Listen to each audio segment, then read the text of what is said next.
So I think that was, no matter what industry they were in, it was that mindset that that they really impressed upon us that was such a gift. There is a new American dream. One that doesn't involve working till you're 65 before you start enjoying life. If you're someone looking for ways to regain control over your time and check off that bucket list now, you're in the right place. We share tips from experts on investing, personal finance, and mindset so that you can finally have the freedom to work less and live more. This is the Freedom Investing Podcast with your host, Chris Toribio.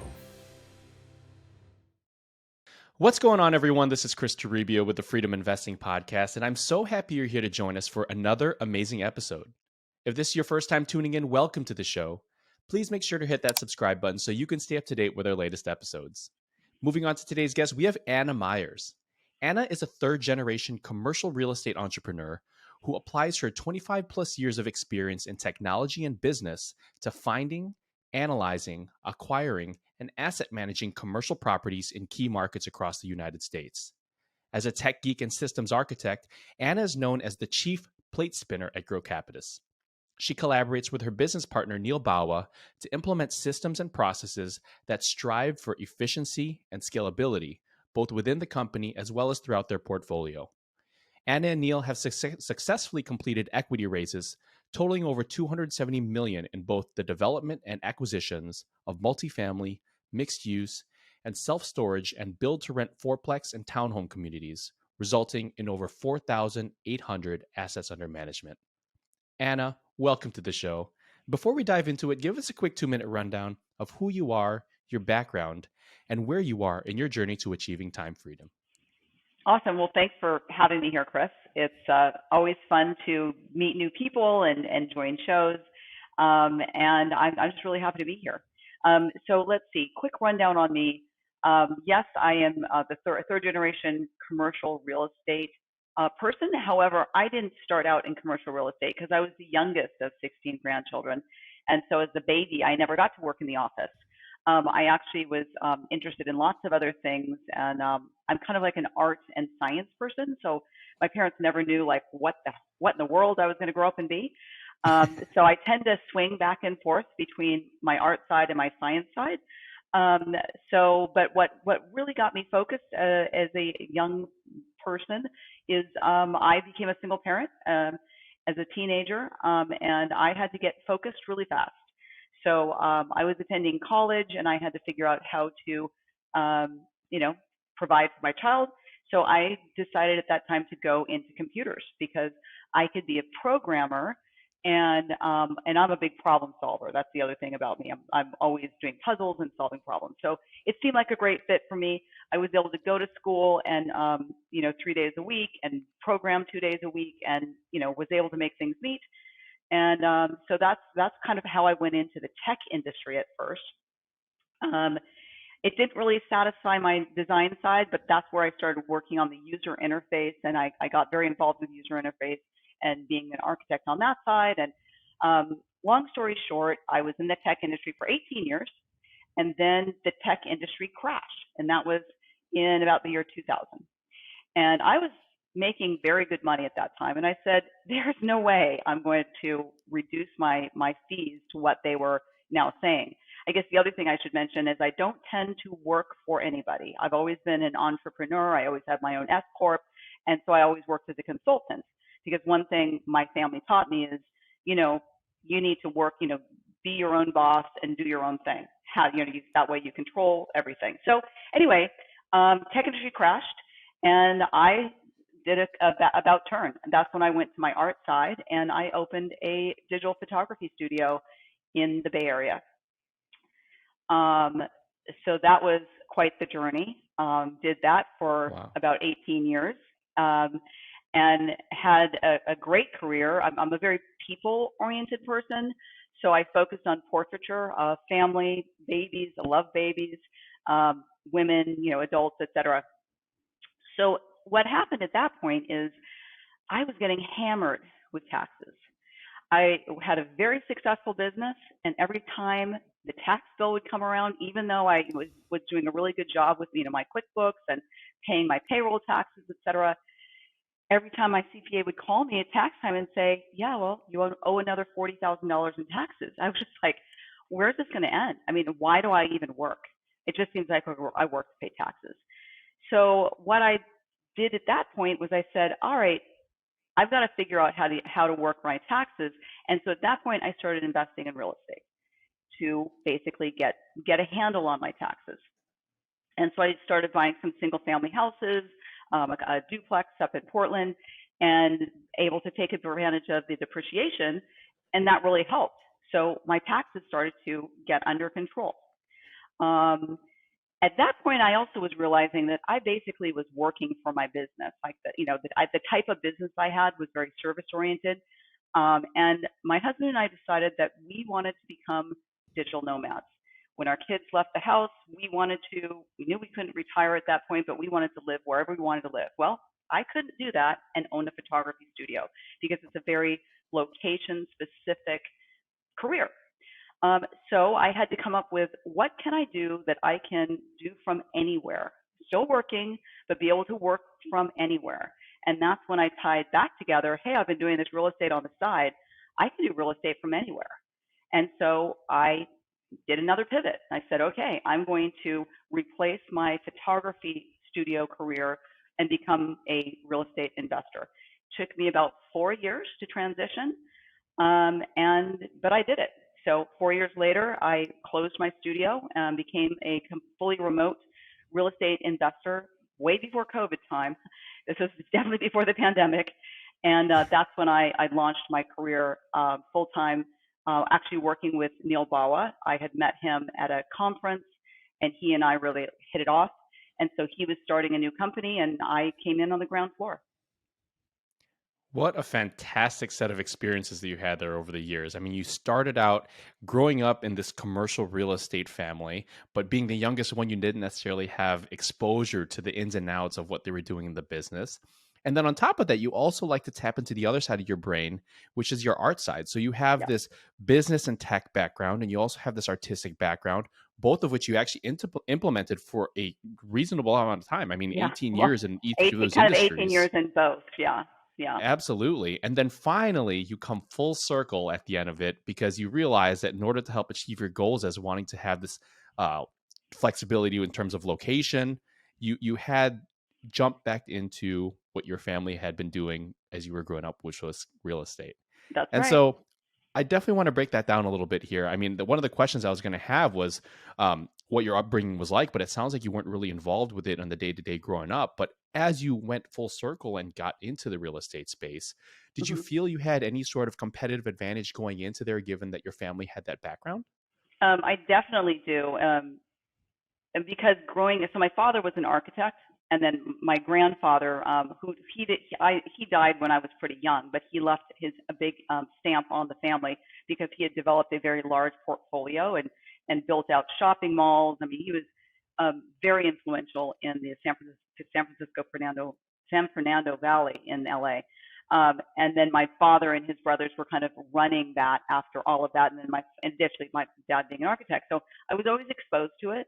And so I knew that it wasn't that scary. I mean, I would go to the shopping malls. They would build. We're like, yeah, Dad built the shopping mall. Woo-hoo. It just was normal to me, and it wasn't scary.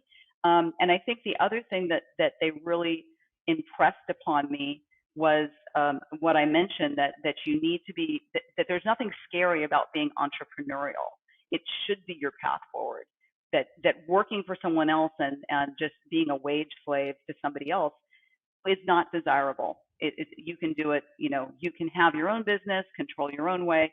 So from very young, even when I was working in IT industry, I was a consultant and had my S Corp. And I don't think I knew a lot of 20-something-year-olds back then that already had entities in place, and we're doing that. So I think that was, no matter what industry they were in, it was that mindset that they really impressed upon us that was such a gift. Yeah, we talk about mindset all the time on this podcast. And one of the big things that hits home is the fact that mindset is truly what gets passed down Hmm. from generation to generation. I mean, when it talks about managing large sums of wealth, there's a reason why a lot of these lottery winners, they win the lottery, they earn this large lump sum of cash, but for whatever reason or not, they go broke, even a few Right. years later. And I think a lot of that really has to do with the mindset that's impressed upon them, as opposed to these families who are able to keep that wealth from generation to generation. I mean, that's huge. Also was an impression on me that even though my grandfather was a very successful person, he became quite rich. He made it from nothing. He started flipping houses and built his whole career. They always lived in a pretty simple house. And he also, fortunately, put his estate together.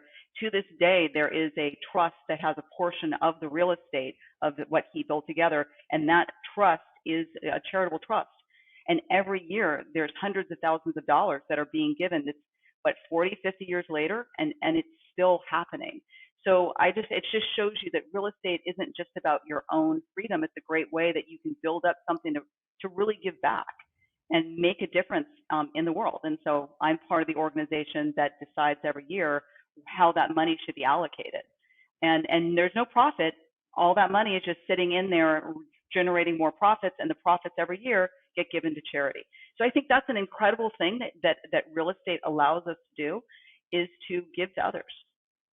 Absolutely. And you want to talk about a perfect example of living a legacy right there. Hmm. That's really what it is he's built this portfolio, and years later it still has the capability of giving and providing, both for the people it was intended for, as well as for additional people out there who could use the extra help, right? So Right. that's such an important legacy, and I think it serves as an inspiration to many of our listeners here on this Right. podcast. And so I want to break down the fact that you had first started out in the tech industry and business, right? Because as Hmm. we all know, Grocapitus is very tech centered, very Yeah. tech forward, and there's a lot of systems in place that make Grocapitus unique. And Hmm. so I want to kind of talk about your background in this tech industry and how you felt you implemented that once you finally joined Grocapitus and partnered with Neal Bawa. Sure. Well, I guess, as I mentioned, by nature, I'm a problem solver. I just have the gift of organizing things. I organize data. I organize people. I just, constantly am organizing. I look at something. I'm like, no, move this all. So it's just a natural way that I think, and a natural way that I am. So that, I guess, that being my nature, starting out in technology as a junior programmer, and then working my way up, and then eventually I was a systems architect at the pretty much highest level of the company, interacting with the executives, running teams in different countries, and all of that experience gave me the confidence to work with Neal, because he, as a technologist, uses a lot of offshore people as well. And so I'm like, yeah, I mean, I've run offshore teams for years, and you have to be, it's a skill set related to that. You have to really know how to speak clearly and communicate clearly. It's something, and I think that one of the big things is humility. So as a business person, as things come up and challenges come up, somebody didn't do the assignment correctly, I always try and look at that and say, well, how did I contribute to that? Was my communication lacking? Or was I not giving them the right guidance, or boundaries, or did I not set the expectations correctly? So I always think it's a two-way street, and that's been a way that I've been able to learn and get better at building systems, because like a system is a feedback loop, right? And so you always have to keep taking the feedback to keep improving the system. And I always look at systems as being very people related. You can't just, yes, you can have an automation that's running in the background, and it's a computer that's doing a series of steps, but who's it doing it for? It's doing it for human beings, for the betterment of human beings. So you always have to make sure that you're involving the human interface, even if it's just a program running in the background. Wow, and that's really a challenge there, right? Because there are so many different types of software as a service nowadays. There's so many offshore VAs, as you were mentioning too. And, in order to develop these systems for a variety of different processes in your business, you have to kind of be able to pick and choose what requires some sort of human interaction and what can maybe be passed on to a piece of technology, right? And so I'd imagine you Yeah. at Grocapitus use both. For someone who's looking to kind of apply this type of approach to either their small business or managing their own small real estate portfolio, what kind of advice would you give to them on how to approach implementing systems and processes so that they can scale? Well, the first thing is I'd say don't overcomplicate it. As you mentioned, there are so many different softwares out there. We just have our, and while yes, if you look at our software stack, we have, I don't know, like 140 different software that we use inside the company. A huge portion Wow. of that are specialty softwares for marketing. But if you look at our core technology, there's like 5 pieces of technology that we use, and everything we try and do everything within those 5. So we have one project management software. We use Asana. There's a ton of them out there. I'd highly recommend that in order that any business should have a project management system.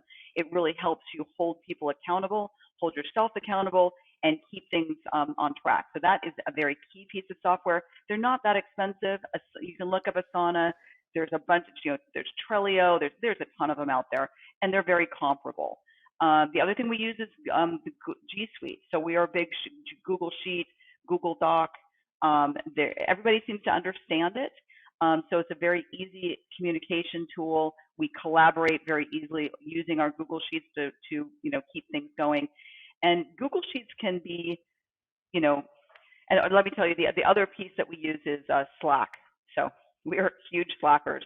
In Oh fact, yeah. within our company, we don't do email. It's like don't email if you and I are working. If we're working on a project together, don't email me. Everything is in Slack channels. Now, if it's somebody outside the company, of course, that's when somebody would email me because somebody outside the company is involved, and if we didn't create a Slack channel for them. But Slack is just such an amazing software to have encrypted, clear communication and keep things. So, we've got the entire history of a project within the Slack channel, and I can search things and find things super easily. So Slack is definitely a big part of our success. And then what we do is we tie everything together. So, there are apps within Slack that you can do an app that then writes to a Google Sheet. From there, it can create an Asana task. So we're really big on looping everything together and, again, holding people accountable. We do a lot of weekly reports that, so everybody knows, and they're posted on the Slack channel. Here's the chart for this week on, where everybody is with their Asana, how many tasks are overdue by person, how many tasks are more than 7 days overdue. So every week that chart's going to be posted there, and everybody wants to not be in the red zone. They want to be in the green zone. So it helps people stay on top of their game and be playing in the right part of the company. But the software doesn't have to be super complicated. Again, find your core set and implement it. Our CRM, by the way, is ActiveCampaign. And then we use Zapier to do a lot of interactions to, again, make everything talk. I love that. So it really sounds like you're utilizing technology as a tool to help make sure that everybody's on the same page at any given moment in time. I mean, you can chat immediately using the Slack channels. You can take a look at where people are in the process of their project while taking a look at Asana. And then on top of that, you're able to Right. market and reach out to all of your database by using a CRM like ActiveCampaign.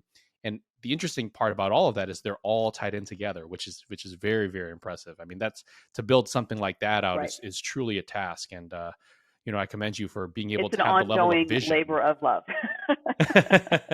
Definitely It an ongoing absolutely labor of sounds love. like it. It's never ending, which is kind of fun. I mean, pretty much people that want to come work at Grocapitus and you grow, they're tech nerds. We call ourselves grow geeks. So you've got Googlers. Well, we're grow geeks. You have to be a little nerdy to want to work at our company because we love technology, and so everybody's really excited about pushing our systems and processes internally. We really don't get anybody that's like, why are we doing this? Or like, oh my God, that'd be so cool. Yeah, let's do that. Let's connect this. So it's a fun environment. Absolutely. Absolutely. And the thing is too, is we talk about this all the time on the podcast too, is leveraging, right? Like you're leveraging the expertise of Hmm. others, you're leveraging your time. And given the position that you're in the company, I mean, there had to have been a point where you had to really prioritize what was the highest and best use of your time, and then had to really kind of assign a lot of other tasks to other people, or implementing a piece of technology to take over the tasks that you were responsible for, right? So Yeah, that sounds um like my everyday. That's what I so every hour. What is my highest and best use of time at this moment, right? I love it. I Yeah, love it. And that's a great ongoing practice to yeah. implement into your life, right? Because I mean, especially given the amount of teams that you guys have in place, I mean, it really would be a waste of your time to take on a task that you can really leverage out to someone else who could either do it at a more efficient rate, or in even better quality than someone like you or I would be able to do, right? That's And right. so when it comes to leveraging out your time, how do you go about deciding, really, like, oh, this is something that I should leverage out to someone else? Oh, I think maybe we need to find a piece of software for this. I mean, how do you go about that regular task on a day-to-day basis of figuring out what's the highest and best use of your time? Well, given that I'm pretty much in meetings 24/7, I pretty much have to figure out how to delegate everything. I mean, of course, there's some things I can't delegate, but 90% of the company, is I have to figure out teams to do it, and so we have a 60% of our company is offshore. We primarily focus in the Philippines, but we do have people in Europe and a couple of other countries. But everybody works in our time zone, so that's one of our secrets of success. I would say we don't have people working all different hours in the night. When we need people to be in meetings, we work basically a Pacific Standard time zone. Even though I live on the East Coast half of the year, but it just that's one thing that makes it successful. So we are all on the same page, and then depending on who we need, so we're very efficient in terms of our spend because we're spending what six and a half, $7 an hour for people that are doing pretty incredible tasks.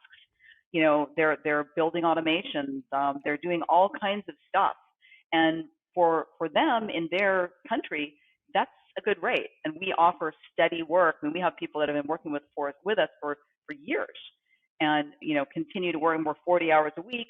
We offer benefits. We offer lots of things that the average U.S. company does not offer to offshore people.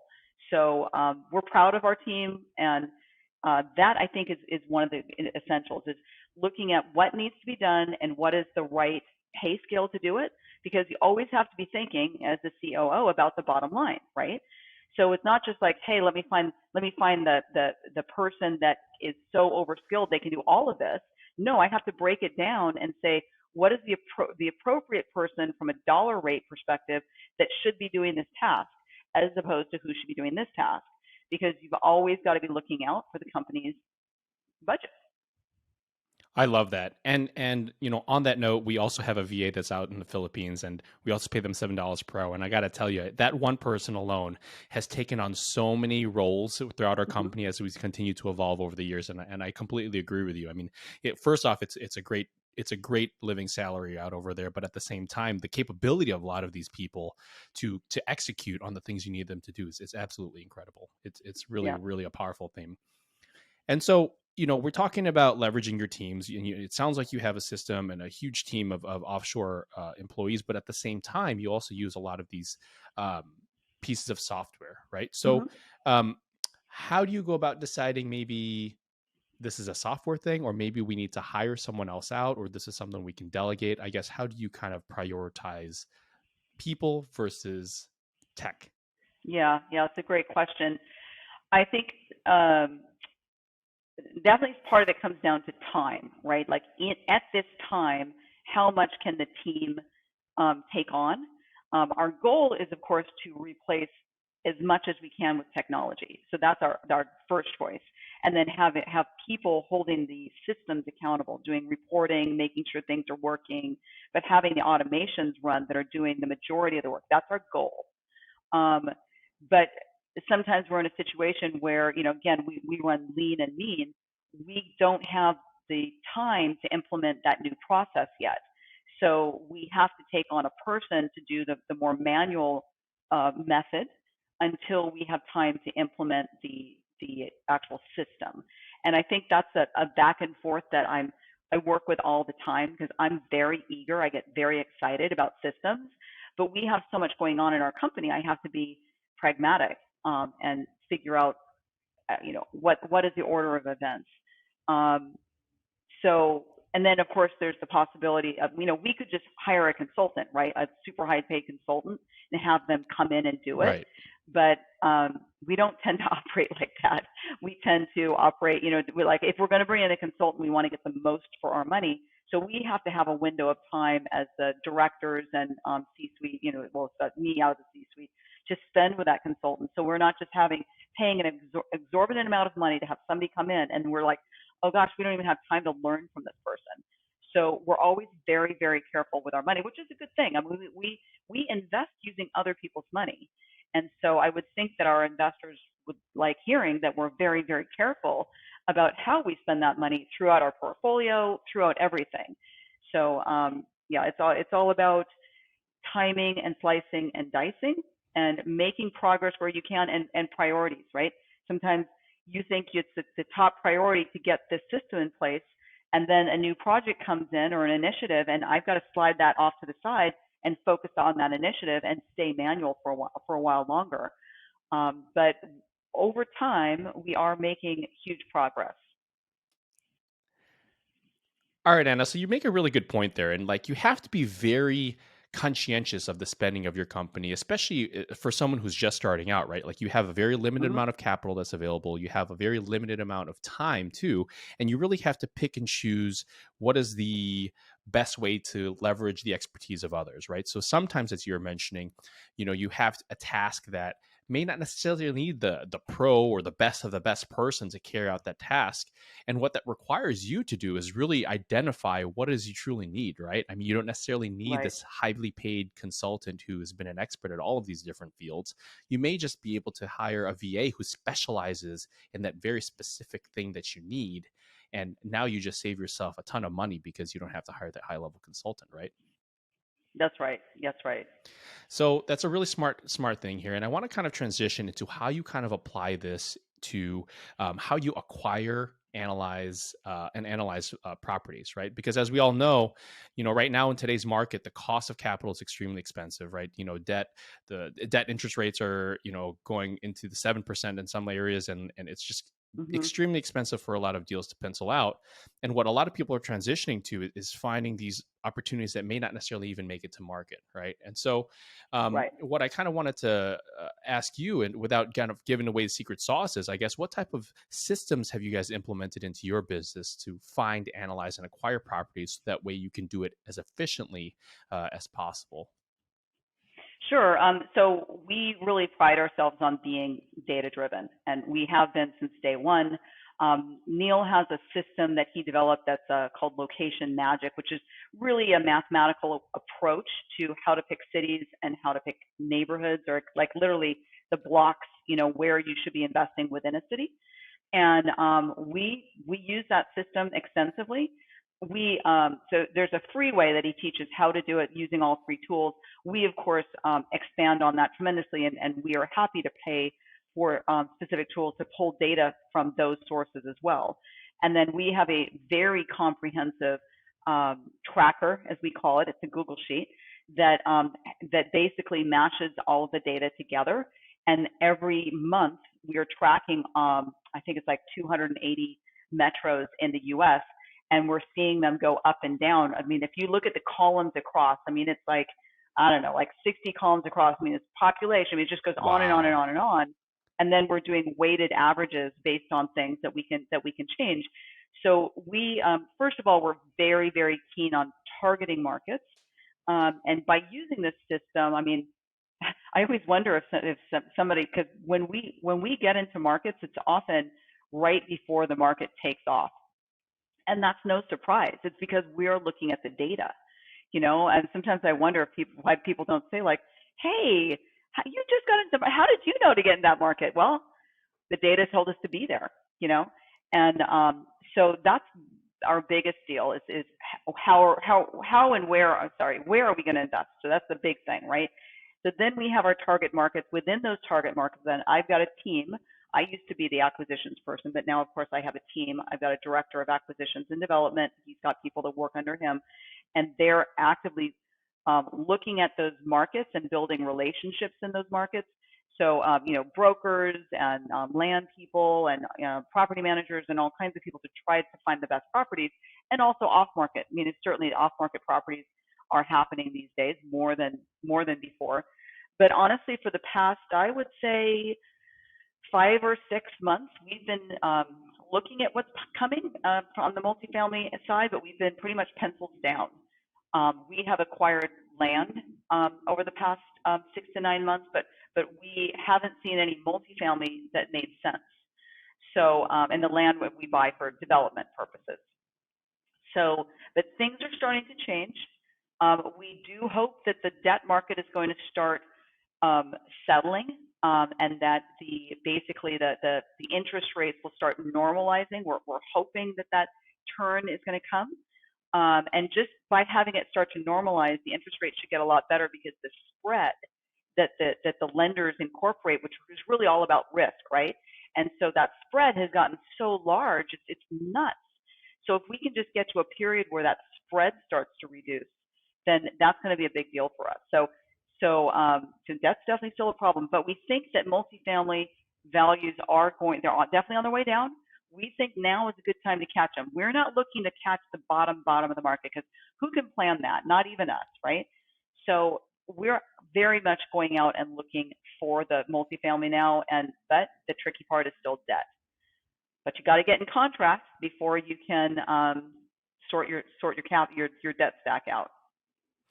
Absolutely. Yeah. I mean, it sounds like you take a lot of things into consideration, but the first thing is really picking out what market it is you want to invest in, right? I mean, that definitely sounds like that's the most important thing. So the important thing to note is that once we're targeted in a market and working with a broker, when properties are coming into us, we run them through filters to look at the demographics for the specific area that property is located. And most of them don't make it through that filter. The unemployment rate isn't acceptable. The rate of renters to homeowners isn't acceptable. With what we call renters row or apartment row, when there's just so much density of apartments, we don't like investing in places like that. So really, all of these things have to align that we're looking at for us to even want to underwrite the property. So that's significant. So that filters a lot out.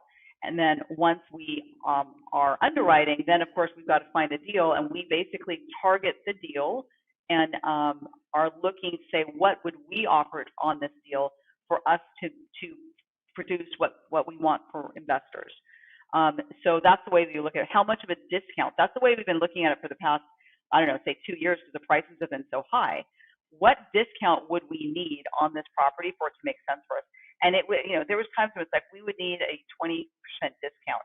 Now we're seeing things it's more like a 10% or 8% discount, which is much more in the ballpark.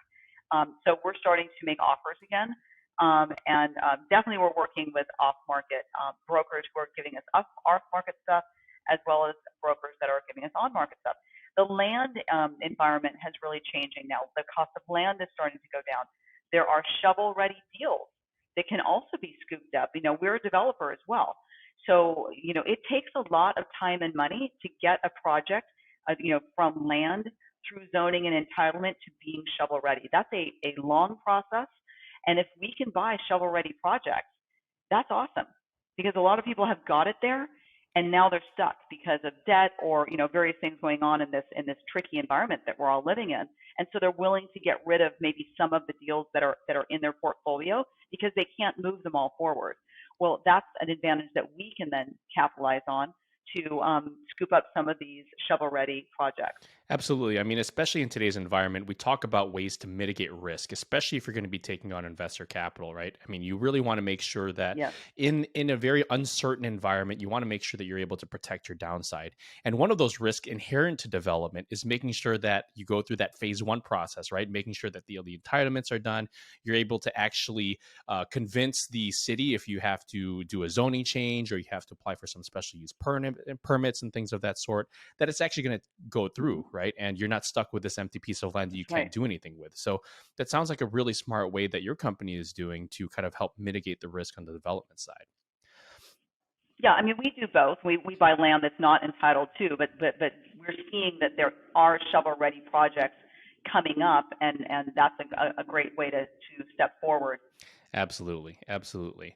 So, I want to take a step back here. And, before we get into our Freedom Five, I really want to take an understanding of the high level way you approach these things, because it's very, very impressive, and it requires a mindset shift, as we were talking about earlier, in terms of understanding the highest and best use of your time.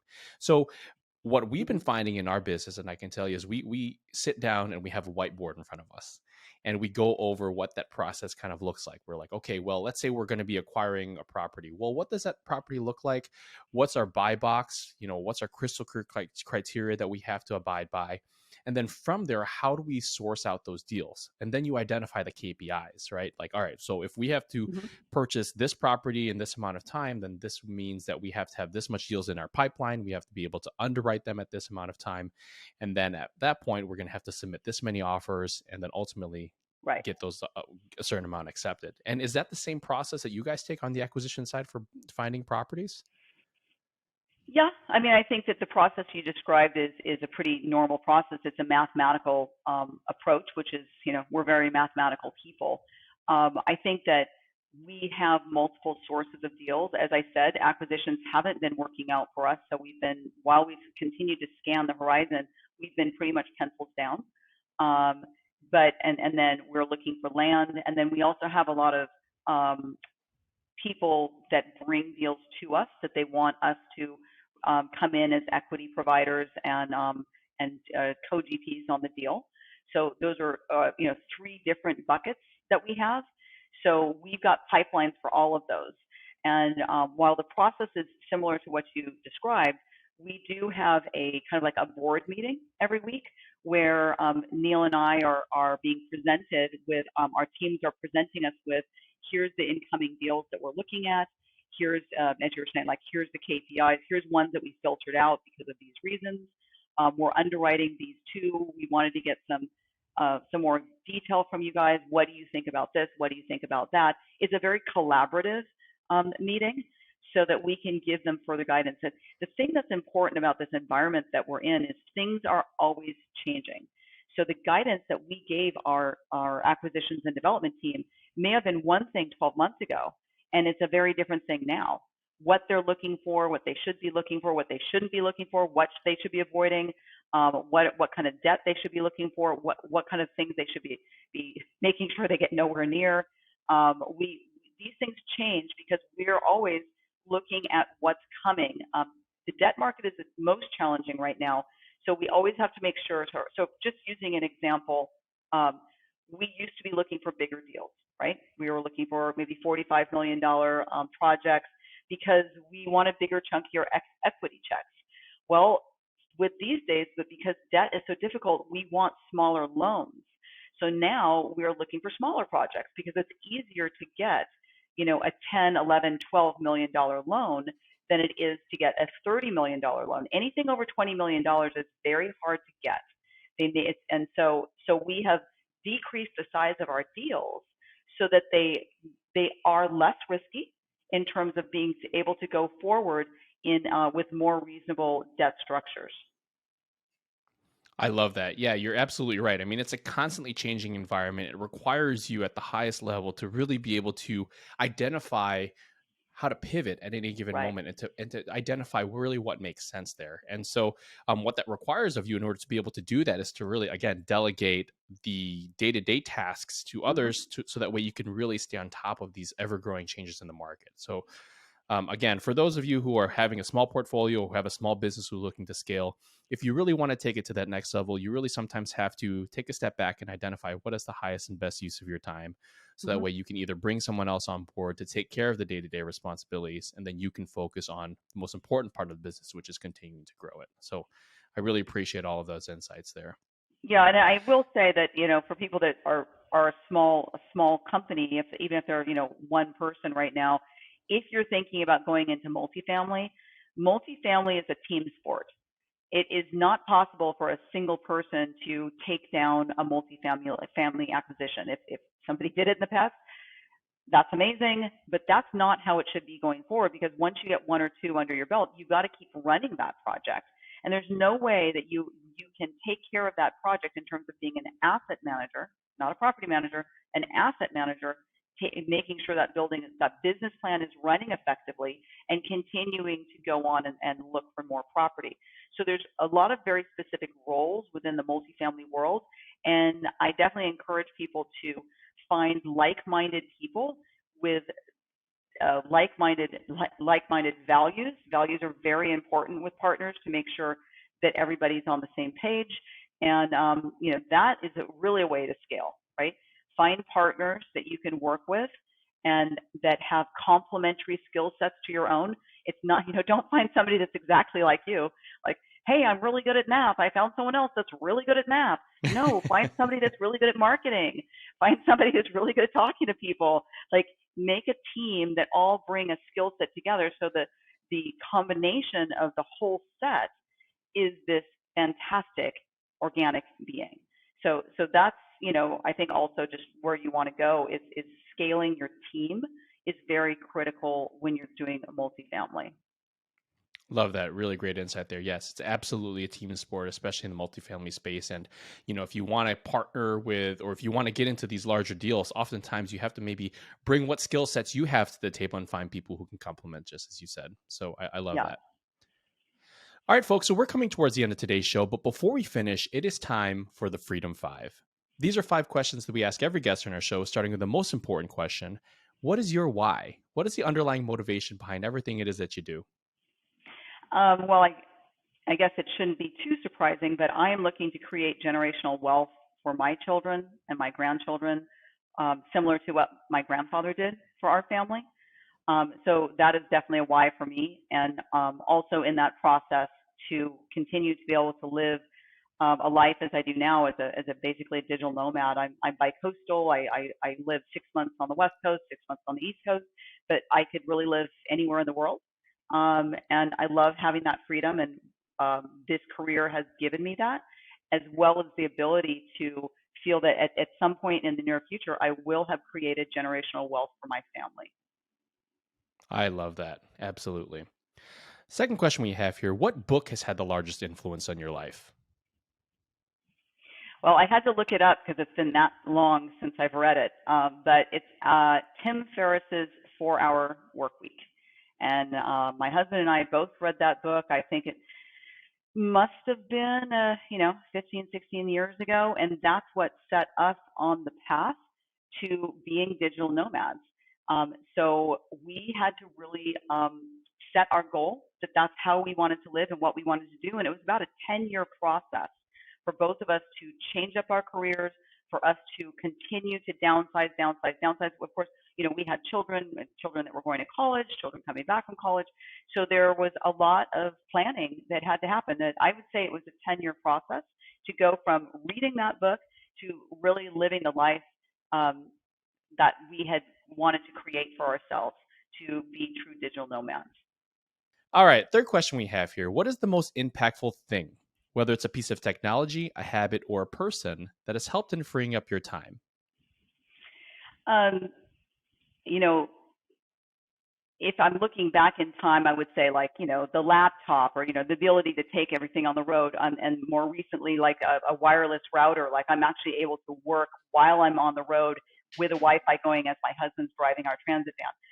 But I was thinking about those things, and none of that compares. All of that is very pale compared to what we are faced with now, which is generative artificial intelligence. So I would say ChatGPT has been an incredible piece of technology that we have incorporated into our business. I've incorporated into my life. So I think, we are obsessed with it. We think everybody that wants to be efficient and scale and should be obsessed with it. It saves me so much time writing emails, writing listings, writing blog posts, writing this. And I just sound so smart all the time with ChatGPT. And then you could say, add humor, and then I sound so funny. So I love it. ChatGPT is amazing for any of you that haven't dabbled with it yet. Go dabble and dig in, because that will save you tremendous amounts of time, and you'll have fun doing it. So that's my big tip. Get into generative artificial intelligence. I love it. Definitely things of the future, and a lot of talks are going on about this. So definitely figure out a way to implement into your business, and you'll be able to, again, make yourself a bit more dedicated to the highest and best use of your time. Fourth question we have here: what is the number one piece of advice you would give to anyone else looking to achieve more control over their time? Let's see. Well, I'm a big time blocker type person, so I've done some big pivots in my life, and it really was all about creating, having a strong desire to get it done, and then creating time blocks and a goal, and working towards that goal. Setting up, on the weekends, what was I going to be doing towards that? So I'm a very disciplined person. I don't know if that works for everybody, but you can really move mountains if you could organize your time and use it well. You can still play and have fun and do all that stuff, but besides your work life, you should always be working on your next best thing. And what is it going to take to be there? Do you want to be an artist? Do you want to be, what is it that you want to be? You should be dedicating significant amount of focused time towards that activity, and you will see your life. I mean, time is going to go by. This way, as time goes by, you will have achieved so much more in your life. I love that. Yes, time is going to be going by regardless. And everybody asks, oh, how do you fit so much time into your day? And you got to ultimately understand that, there's 24 hours in a day, and you have to take inventory of how you're spending those minutes, those precious minutes, especially if you have large goals in front of you that you'd like to achieve, because, these things aren't built in a day. You have to do it step by step, and making sure you hold yourself accountable to that on a day-to-day basis is huge. Yep. And the fifth and final question we have for you, Anna, is what is the best way for our listeners to get in contact with you? I think you can reach out to me at Grocapitus or our other company, YouGrow. I'm the COO of 2 disruptive commercial real estate companies. So, and Anna at Grocapitus.com. But a really great way to learn more about us and learn from us is through the multifamilyu.com. So that's our educational portal. And we have a lot of webinars that we do pretty much every week, maybe 3 times a month. We have free webinars that are either given by us or we have other people come in to, accountants and 1031 specialists, all kinds of people. So if you're interested in learning more about multifamily and you're not looking to, have this huge pitch fest going on, that's a great place to come, and it's all free. So you can't lose. And you can go look at all our webinars that are there from the past. So there's tons of great content there. I completely agree. I mean, Multifamily you can find their previous recordings on YouTube. You can sign up to their mailing list, and make sure to definitely check it out, because especially if you are someone who's interested in being an investor, regardless of what capacity, there's a lot of really great information to help better educate you, so that way you can make the better decisions for you and your investment strategy. That's right. Well, Anna, tons of amazing information today. I really like how you described what your upbringing was like growing up in the commercial real estate family, but ultimately going into tech for 18 years, as well as being in the creative space as a photographer for 18 years, and then making it full circle back into the commercial real estate space, growing your portfolio, and then signing on with Grocapitus and growing the company to what it is today. I love how you shared the systems and processes that you guys implement to help manage your day-to-day operations, so that way you can make sure that you're fulfilling your time with the highest and best use of what it is that you're responsible for. And I love that you shared your tips and tricks on, given this competitive nature of the market, how you constantly put yourself in position to pivot and take advantages of the opportunities that present itself. I just want to thank you so much for being a fantastic guest on our show today, and I really look forward to remaining in touch. Thanks, Chris. It's been awesome being here with you. Now, if you like this show and want to learn more about how we can help you free up your time through passive real estate investments, check out www.freedominvesting.com. Make sure to subscribe to our monthly newsletter and schedule an introductory call with our team. We also have a free 7-day course on what passive real estate investing is and how to get started, so that you can start your journey towards earning back more time in your life. To all of our amazing listeners here on the Freedom Investing Podcast, my name is Chris Toribio. Till next time.